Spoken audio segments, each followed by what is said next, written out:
Hello. Okay.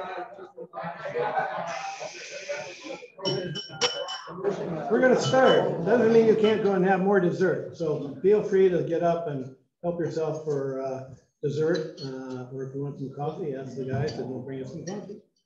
So welcome. We're pleased to see so many people out today, especially when it's reasonably nice weather. The snow's gone, the sky's looking better. So it's great that everybody picked today to come out and be with us. So we want to welcome our mayor, George Pandaleon, and city manager, Jason Wicha. They're here to talk about the state of the city and tell us what's been going on during the past few years of the pandemic. So we have a lot of good things to talk about, and I think you'll enjoy it. Just a little bit of history. Mayor Pandaleon was sworn in as mayor in May 2019, following Rob Lansing in that spot. And you may know that he's been around for a long time doing work for the city. He was recently given the Lawrence Temple Community Service Award for 25 years of service to the city, which included Second World Alderman, chairman of the City Finance Committee, Plan Commission chairman. He's also a member of the 2 public safety pension boards, chairman of the Personnel Committee, the Intergovernmental Affairs liaison for the city. So he's a very busy guy.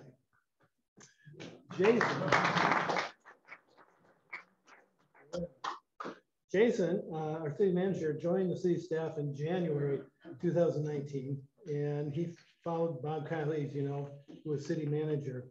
And Bob served for nearly 30 years. And so the idea of finding a new city manager was kind of a daunting task, but we had a careful search. We did a lot of interviews and we chose to hire Jason.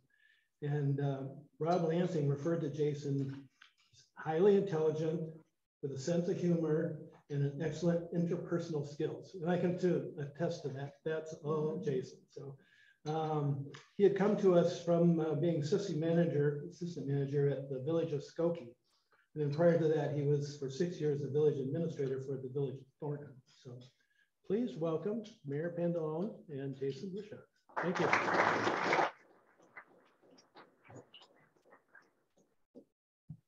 Well, thanks for having us here. Jen, I think you left out a few things, but I won't go over them. So we are on Zoom here, and I've got a camera and a microphone. So unfortunately, I have to stand here. Stay close to the microphone. Actually, I'm seeing somebody else. So can you hear me okay? Yeah. Okay, well, what I'd like to do today, I've got a bunch of slides. I think the worst presentations in the world are the ones where people walk through a slide deck.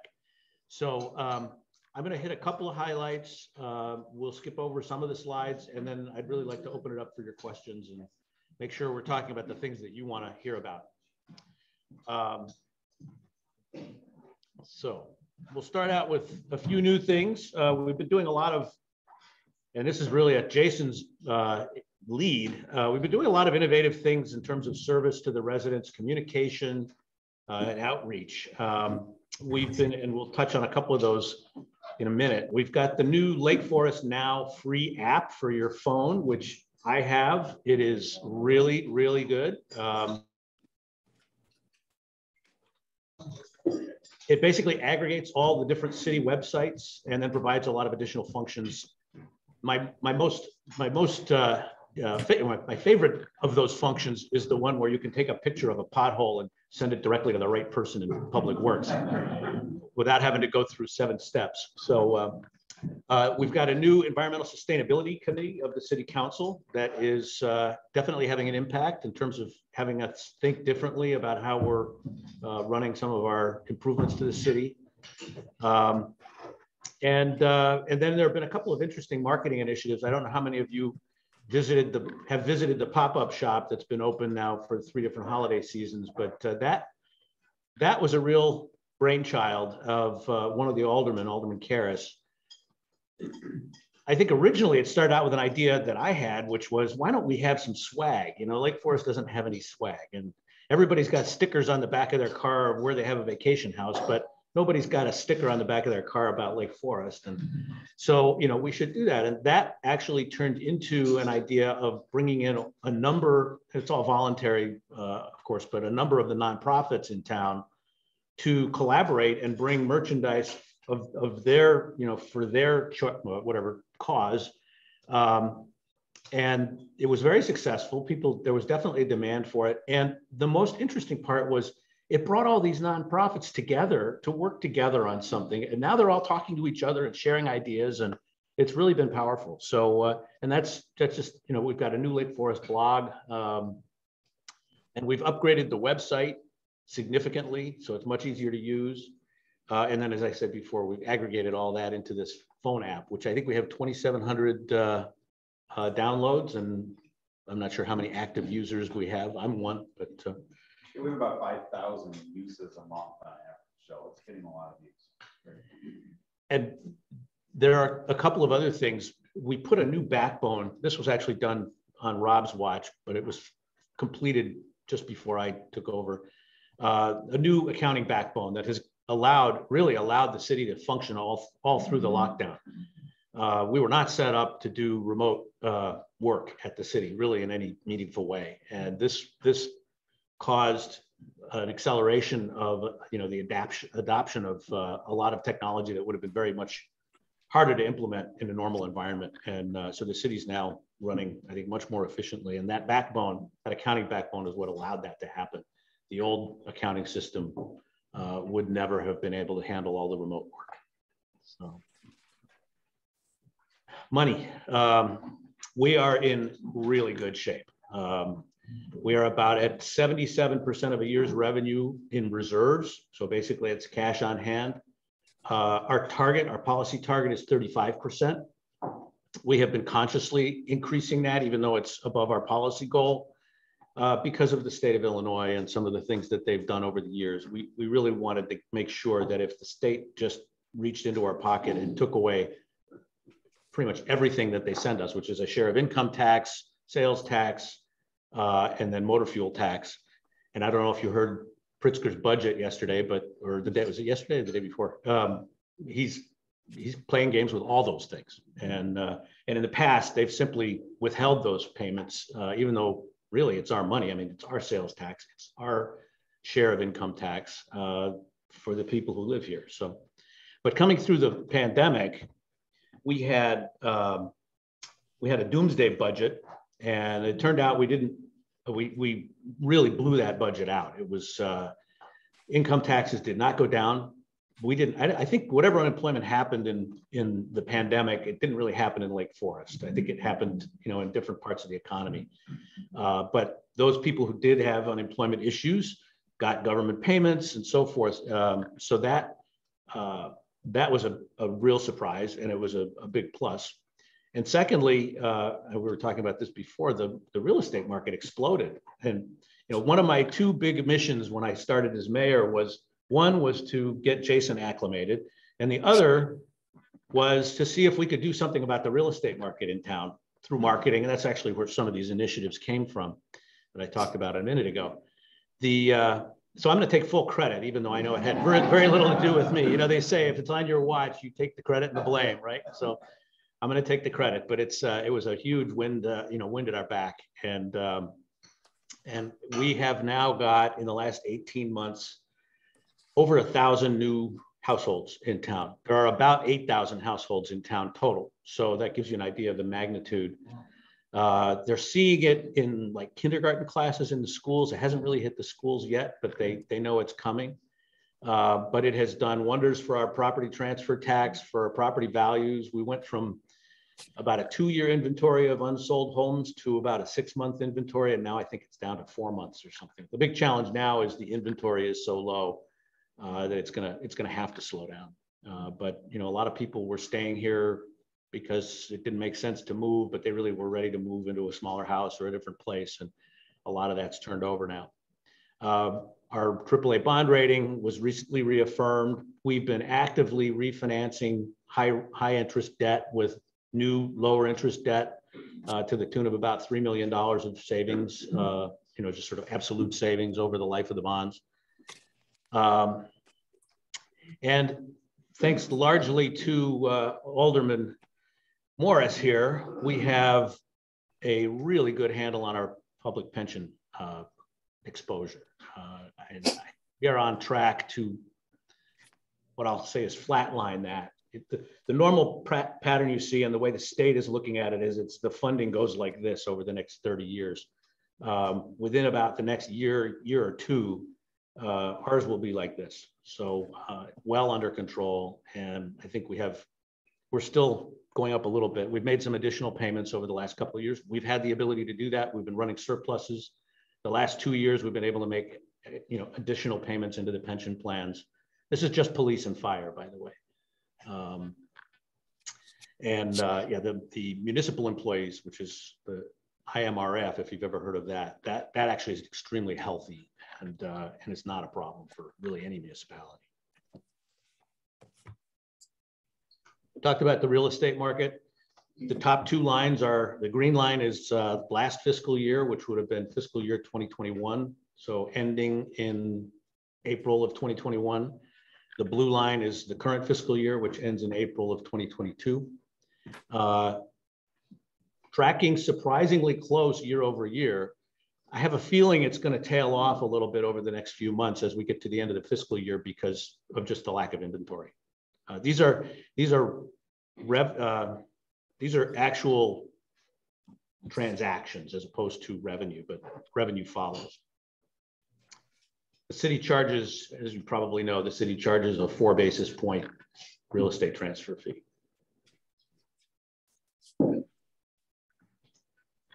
One of the questions I get asked a lot is, what happened with the real estate market here? Why did everybody decide to come here? And I refer to the 4 S's.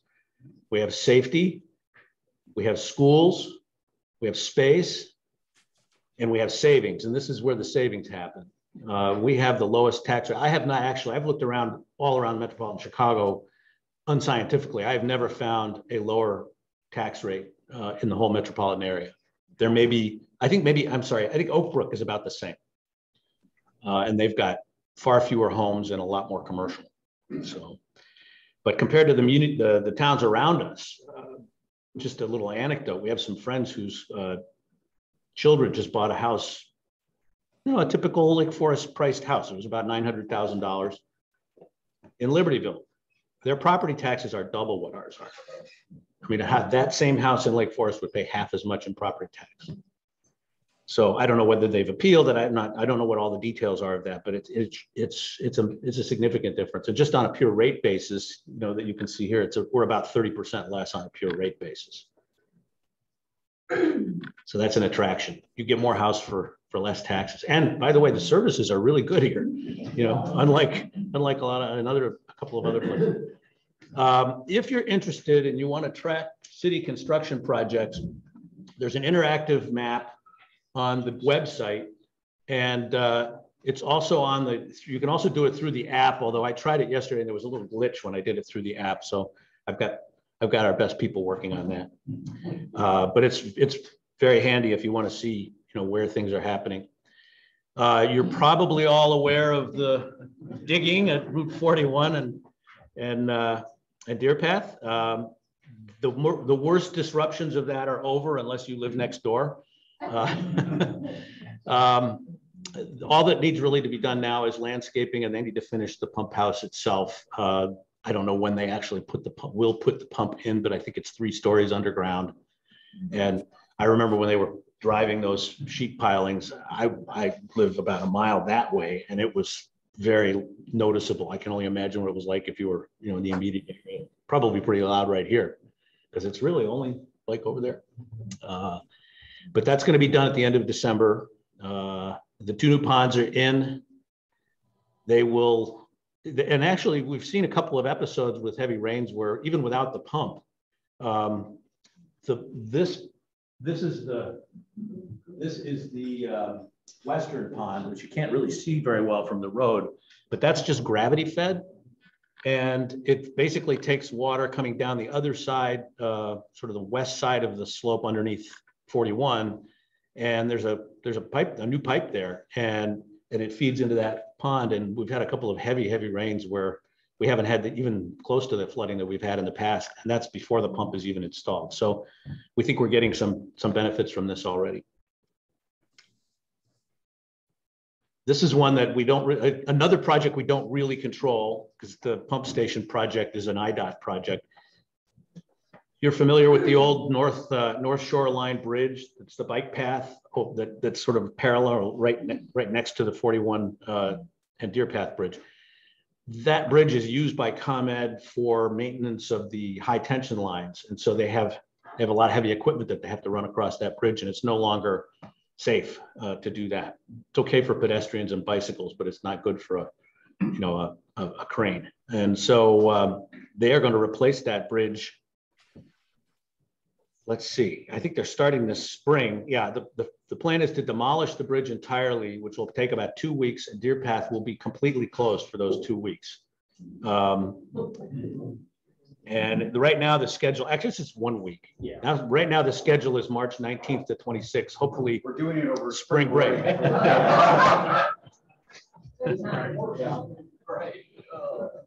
And then we don't know, but when they put the new bridge in, there's going to be another closure of Deer Path for about a week. We're working with them as much as we can. They're not always the most responsive people to do business with, but we're trying hard. I think between the week of spring break and the week after Lake Forest Day, which is what we're targeting, are 2 periods of time when the whole town empties out, and hopefully will impact as few people as possible. Yeah. In the aftermath of the failure of the bluffs at either end of the beach, we noticed that there were problems all the way along that bluff, and some of them had it collapsed like the one at the north end did, could have even taken out some of the pavilions and so forth. So this has been we have had a design done now, which is what you can see here. And there's going to be a combination of different approaches taken. This is one where, as I mentioned before, the Environmental Sustainability Committee has been very active in sort of making sure that this is done in an environmentally sensitive way. And I think you've all got the slides. It's probably easier for you to see on the slides what's happening, but there'll be a couple of retaining walls that will try to make it as visible as possible. The red sections are where wicks are going to be used under the surface to move moisture and keep the bluff from being, eroded. And then the blue areas are where it's just going to be natural restoration, but mostly it's going to be grasses, and then they'll remove all the sort of weed trees, but try to keep any significant trees. There really aren't very many significant trees, believe it or not, but they're going to keep the ones that are there. This is just, we've had the design done. This is something that'll be done hopefully before the summer starts in 2023. So really the work will be done over the next winter. We also have a long-term, after all the high water that we had 2 years ago, some of you may remember, having been here for a long time, the last episode of that kind of high water in the lake that we had was in the mid 80s, and it's kind of what precipitated the beach redevelopment. these structures are now 30 years old. They're starting to deteriorate a little bit. The lake has changed, although now it's receded again. So that's helped us this year. But there needs to be some shoring up of the breakwaters, some extensions of them and so forth. So and then there's going to be some new sand put in and so forth. So that's an ongoing design project. It's kind of a long-term plan that'll be implemented over the next several years. My favorite project. What the plan is, I don't know how many of you are familiar with this part of town, but it's basically right by Crystal Point. And that whole area floods on a regular basis, and water gets into the Crystal Point garages and destroys cars. And it's been a problem for years. We have a design done to basically put a huge, what we're calling a storm trap under Western Avenue. That's what you see the picture of here. And then there'll be additional drains, drain pipes, larger drain pipes feeding into that. That will have, that trap will hold the water. It's actually very significant environmentally because it allows contaminants basically to precipitate out of the water, go to the bottom. And then the water gets released out to the ravines and to the lake after it's sort of been cleansed, and also can be metered out that way. This is a 5.2, well, there's two different versions of it. I just refer to the big one, which is a $5.2 million project that includes a bunch of streetscaping as well. We have been awarded a grant for half the cost of the project from the state of Illinois through the Rebuild Illinois program. The problem we've run into recently, and I haven't heard anything lately, for like in the last week, it's been kind of, ever since I wrote the letter to the governor, I haven't really heard much. But the rules for this grant were that you had to have a shovel-ready project, and we did. This was bid out, it was fully planned, ready for execution. It took them a while after they told us we were going to get the money to figure out how to actually distribute it. They gave the distribution task to a group called the Department of Commerce and Economic Opportunity, DCEO. There were about 7 people in that group, and this was a small thing. There were $25 million worth of these grants. We got basically two and a half of it. But that's also the agency that the state is running their $4 billion ARPA federal grants through. So these people are completely unable to execute anything right now. And then if we start the project on our own and try to get reimbursed, we become disqualified for the grant. So a state program that was supposed to require shovel-ready projects so they could get the money to work is now in the odd, sort of ironic situation of stopping us from doing this. So if we don't hear something soon, we're going to have to make a tough decision about whether to go forward with this or not. The people up there have been waiting for it for 3 or 4 years, and they've been told it was imminent for the last 3. So the good news is we could do it on our own. It's in our budget for us to pay for the whole thing out of our, city funds, but it's pretty hard to walk away from a grant of this size. This is a good example of why we, for decades, kept large financial reserves. It's because the state is an inconsistent partner in the affairs of Lake Forest. This is a perfect example. You're being generous.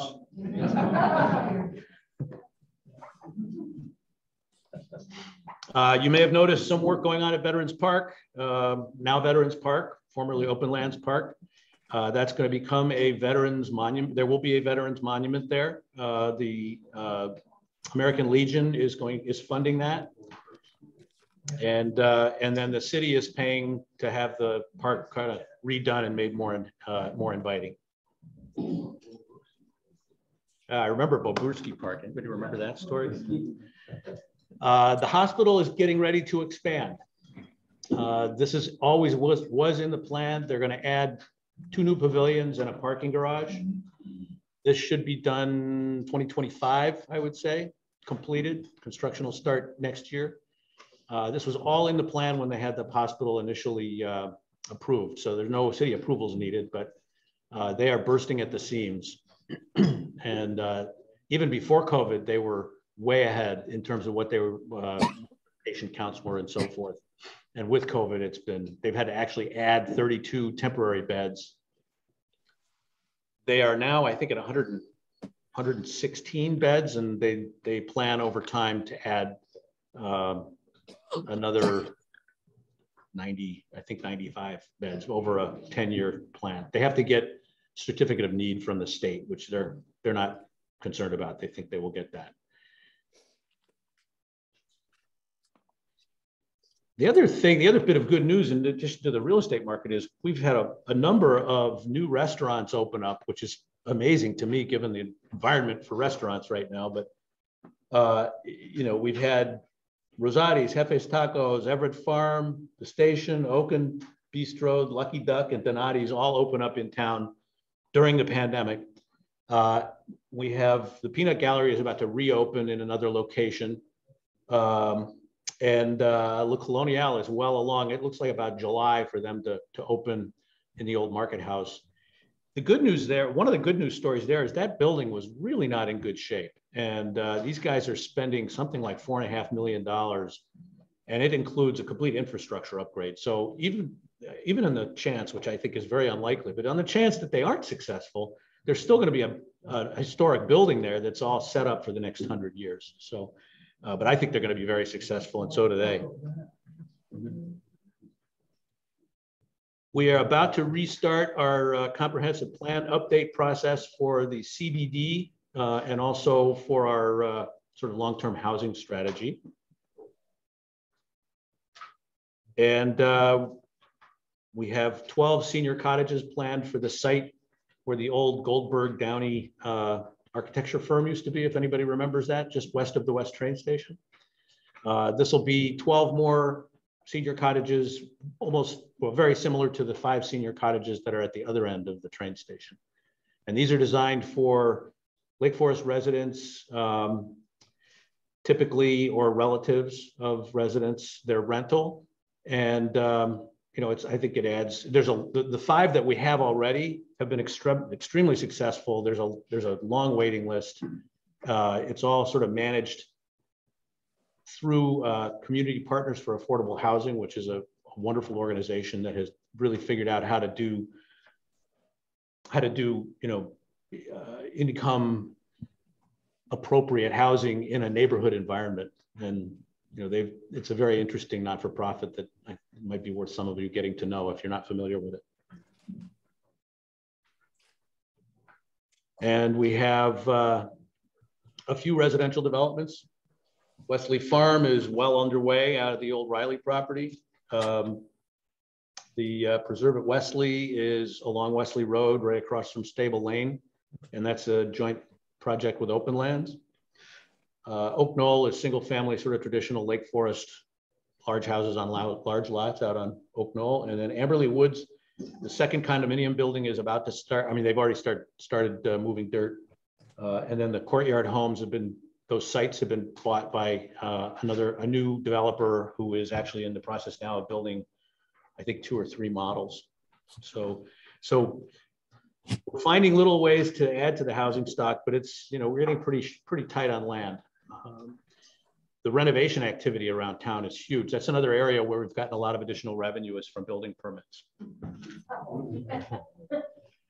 So sorry, I probably spoke too long, but yes, sir.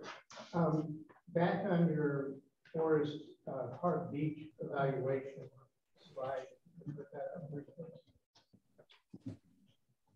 Oh, the beach or the bluff? The beach. All right. You'll note there you're adding to the end of the blockage units that are out on the lake. When those were originally put in, and the design was done before anything was hauled in, that was all modeled up in the Canadian lab. Will there be similar modeling done, because as the lake currents change, both with rise and fall of levels, those currents change and could have a radically harmful effect if this is not modeled correctly. Yeah, I'll let Jason handle that one.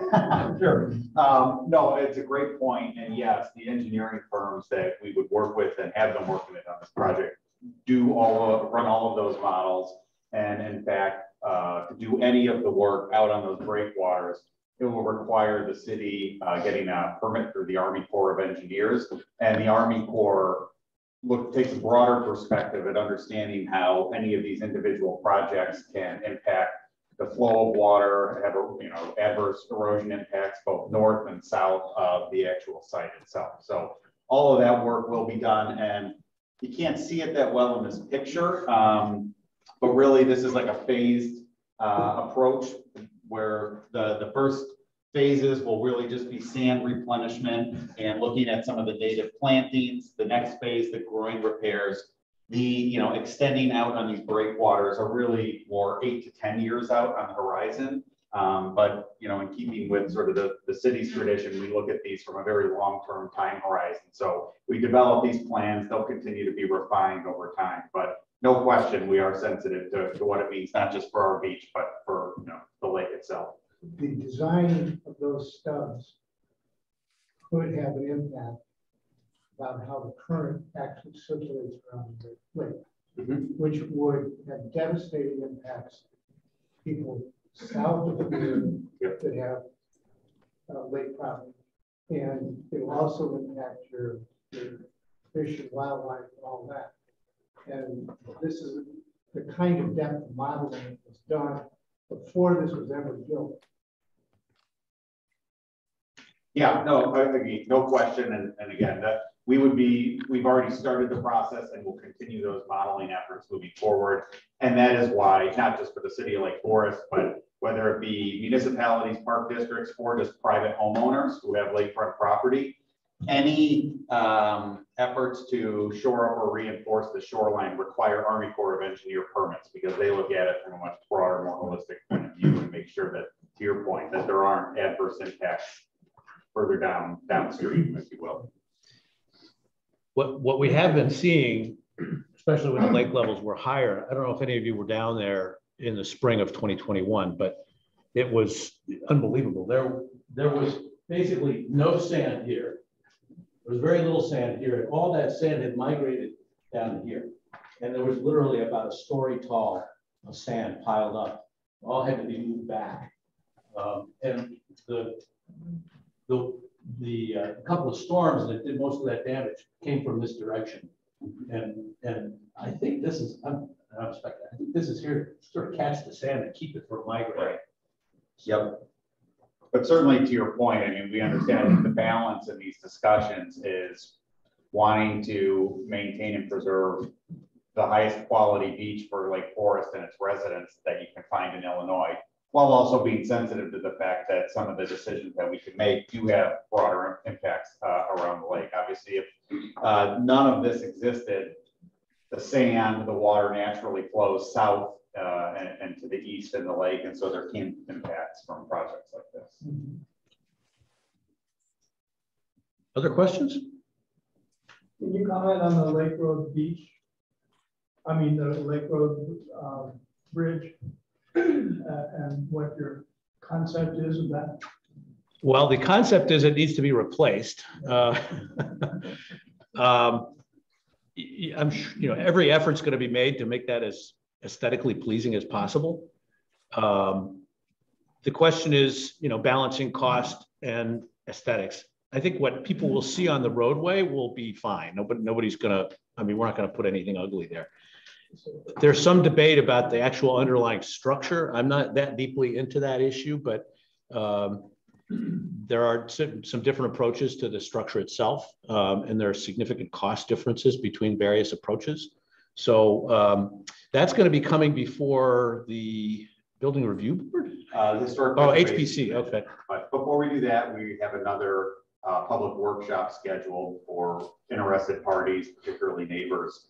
To the mayor's point, we're really trying to work with the neighbors to address any aesthetic concerns from the street level. As the mayor said, for sort of underneath the bridge, it is very historic and architecturally significant. One of the challenges we have, I know there's been discussion about doing a single arch versus sort of a double arch bridge, and with the double arch, and I apologize, it's probably getting way too technical than most people care to hear, but it would really be located just in the middle of the ravine, and we've been experiencing issues with ravine washouts and erosion as we've experienced, both greater frequency and severity of rain and storm events. And so from an engineering perspective, having the pillar in the middle could present more significant ravine problems for us down the road.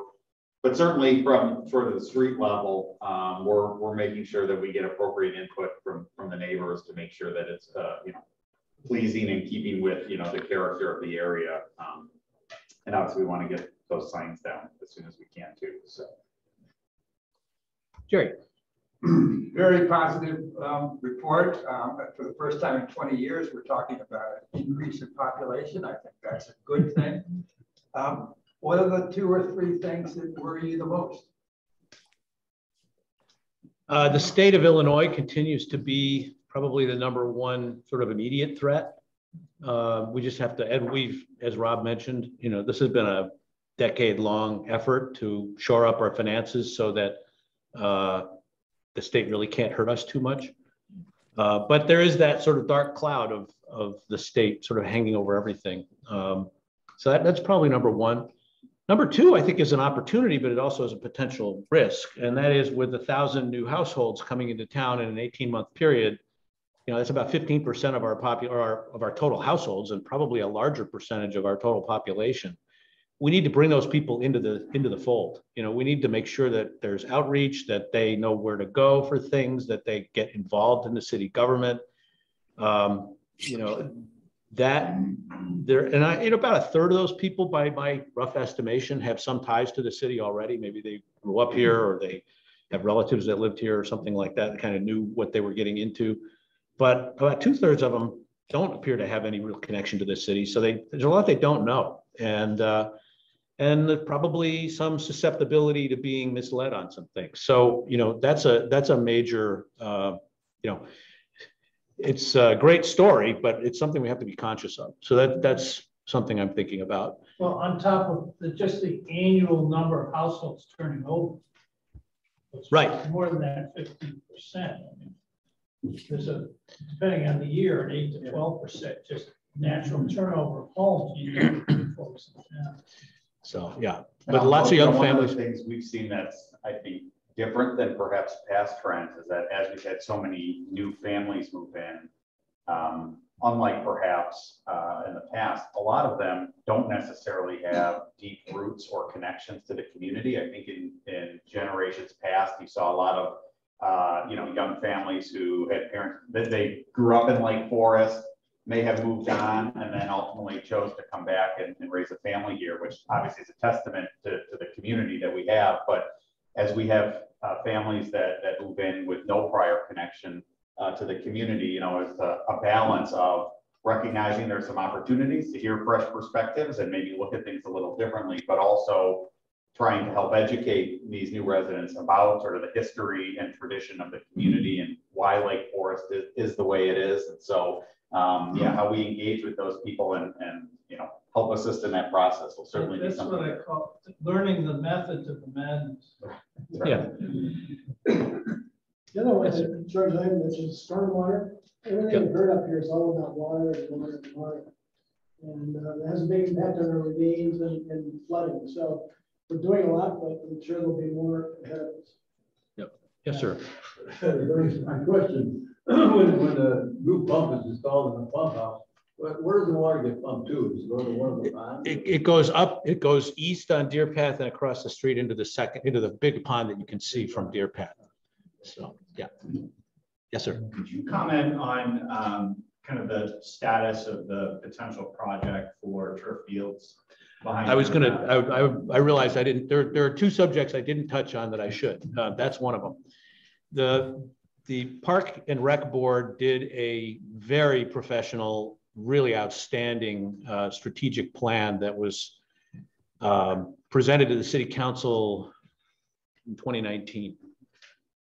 And one of the things that they discovered found or recommended strongly, and there seems to be a great deal of support for, is improving the conditions of the playing fields. And it's becoming even a bigger issue as more young families move to town.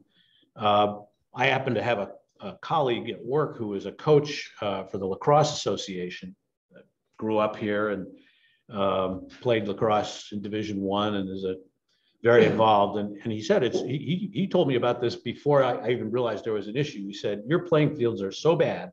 They get really muddy really fast. They don't recover fast.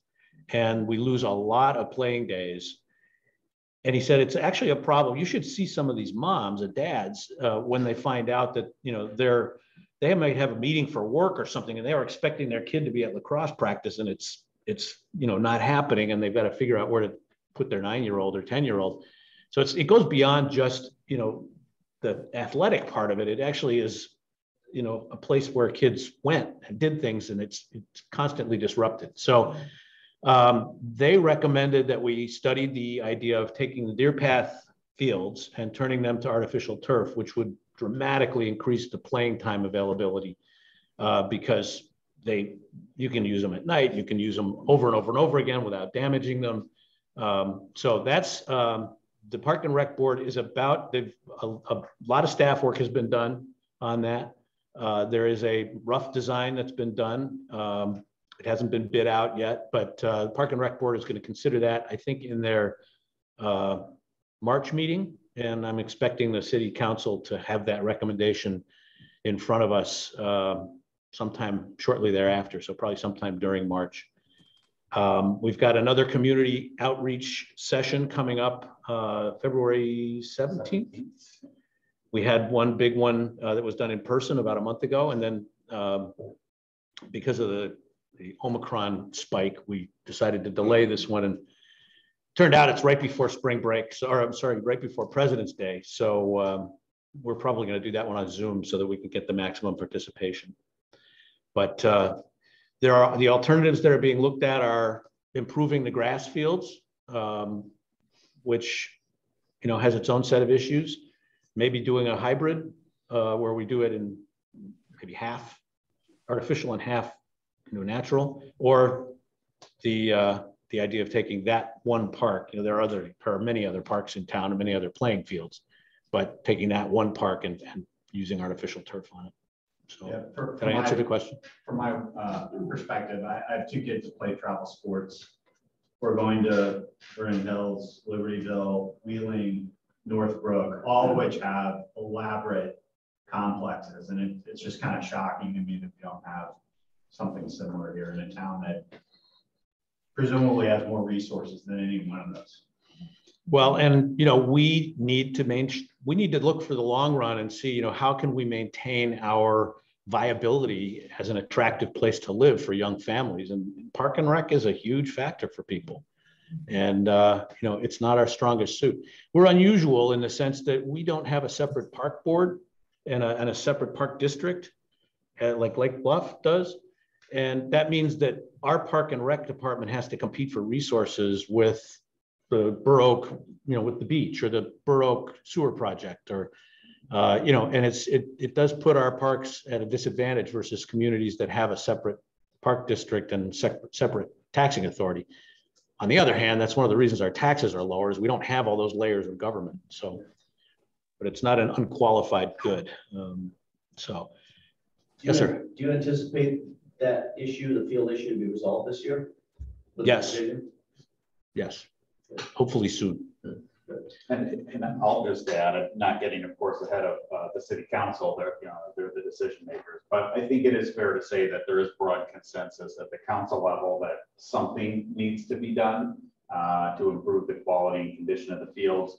While there will be discussion over the next month, 2 months, as to what the optimal solution is, you know, I think there's a pretty strong consensus that something ought to be done. And so, depending on you know, what solution may be preferred, the idea is, as a timeline that's been laid out, if the council were to select a preferred option, then they would direct staff to proceed, and the funding has already been allocated for the final phase 2 engineering design that would occur over the summer months, so that when we go into the fall, when the city council engages in their capital planning for the following fiscal year, which begins on May 1, that would be the point where they would make a final decision on allocating funds for construction. So in layman's terms, all that's to say, I think one way or the other, probably spring of 2023 is when you would start to see shovels in the ground for improvements, whatever those improvements might look like. So I know it's been a long process for a lot of stakeholders who've been engaged in this for some time.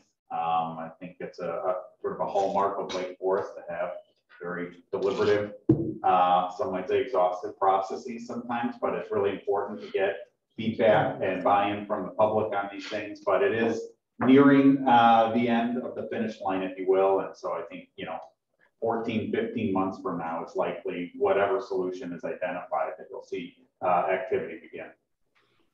Thank you.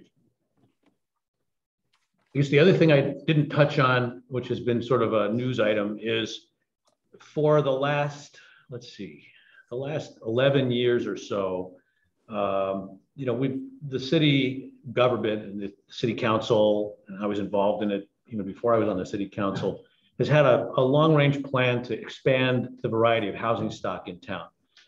We have quite a few people in town who are living in homes that, for whatever reason, they don't want to live in anymore, but they don't really have good options. The senior cottages is one effort to do that. Comscott Park, the apartments and condos and single-family homes on the old Laurel Avenue City Services site is a major step in that direction. And then, the 3 condominium buildings across from the train station are another part of that plan. Obviously we hit a bump in the road. You're probably all familiar with. I can't really talk too much about it because it's in litigation now. But there is a clear need in this town for that kind, single level, low maintenance housing. And all these new developments have been extremely successful. And so, the long range plan is to continue on that path. And we're going to keep finding opportunities and try to execute on the ones we know we have. So I can't really say too much more about it, but I'm personally hopeful that can all get completed someday. So. And I'll just say, the mayor had a slide up about upcoming process to update our comprehensive plan specific to the Central Business District chapter and some of the surrounding neighborhoods.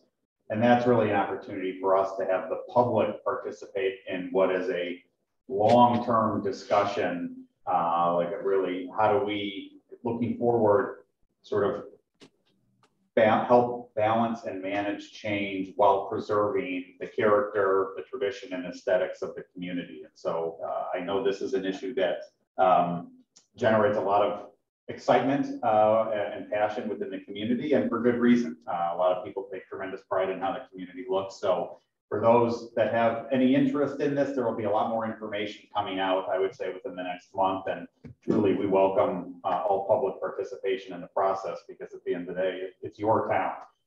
And this is, these comprehensive plan updates really only happen once every 20 years, 25 years.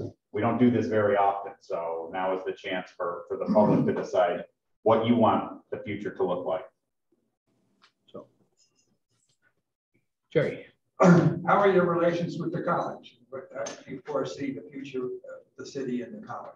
The college has been great. I've been pointing this out for several years, but the amount of investment that's been made in this community by non-city enterprises, the hospital and the college has been making huge investments in their infrastructure.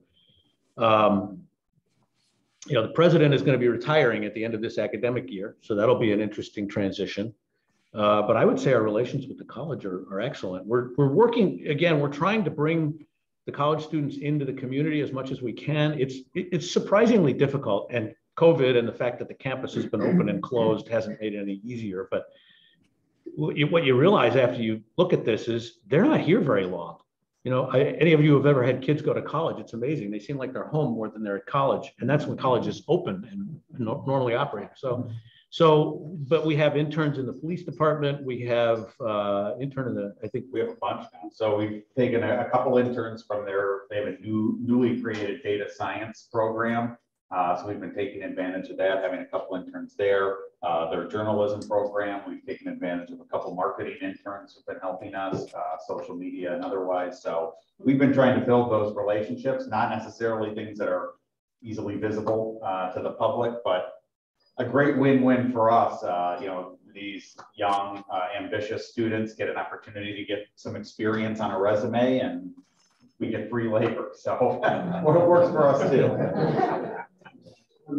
Jerry, I want to point out that David Sweet and I have a commitment from Steve to bring the new president to a Friday lecture here sometime in July or August, so that we can hear what their plans are. Good. Great. That's great. And I know the last I had heard about a week ago, they were down to 3 finalists. I hadn't heard anything about a selection. Yeah.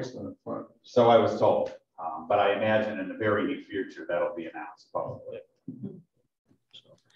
Also, the academy has been making huge investments in their infrastructure as well, and it's interesting. Going back to the turf field question, one would think from some perspectives that we are taking every park in town and turning it into artificial turf, you know, to even talk about this, and that this is somehow new to the city. The college has 2 artificial fields. The academy has an artificial field. The Bears have, I believe, 2 artificial fields. So they're already, these things are already here. Just a sort of factoid for people to think about. We have experience, and the communities around us have had a lot of experience with this, and we're tapping into a lot of that expertise and knowledge that they have. So, other questions? All right, well, thank you for making time for me.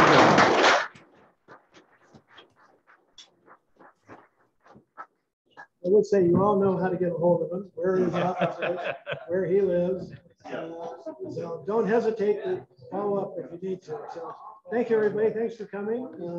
Great. I know this is a cell phone free place, but the number in the book is this. Thank you. Well, you know what?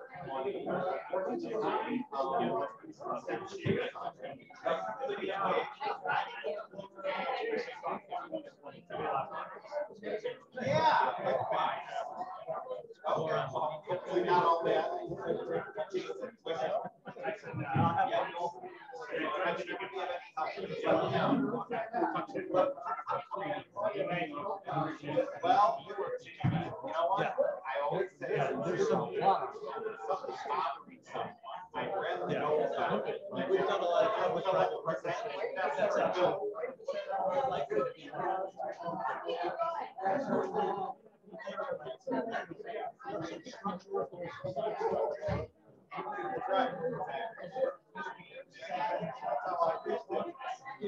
Thank you. Can I answer your questions?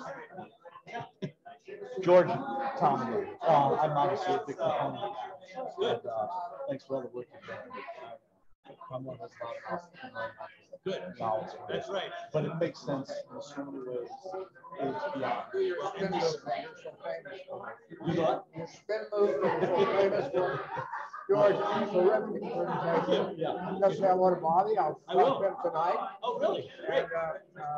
And go ahead. What we can do to help you out, we're happy to do so. Great. Thank you. But as you stated, yeah, we got 225 acres of parks. Not going to do Not in and all the other right. things. Exactly. Looking for. Right. And not even, and the big one, you know, it's for the community. Talking about this place a lot. Yeah, I'm not sure we would necessarily want to go there. No, we don't. Bring a lot of traffic and stuff. But that's an example of the first game. No. It's really turning out to be so what I say is that's what markets for. Okay. I think absolutely. Well, that whole lot of My view of it, but I don't vote. You know, some of the people that are coming out against this are people who were against the beach when they were there.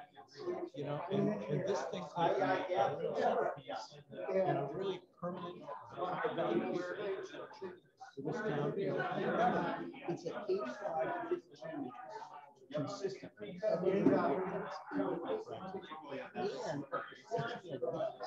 And Well, thanks, Jeff, for having us. This is not sort of 1975. Yeah, right. Once they understand how compatible it is and reproducible, it's a good point. I probably had 20 conversations. 19 out of 20. Here, wow, I didn't know. Yeah, there's not a history. And there's a lot of flat out cultural, including that's why. The most recent one was that somehow the national firefighters unions are against this stuff. You know, and so it's just so absurd. It's so absurd. And we've actually tried to go aside and just do a discussion. You're right.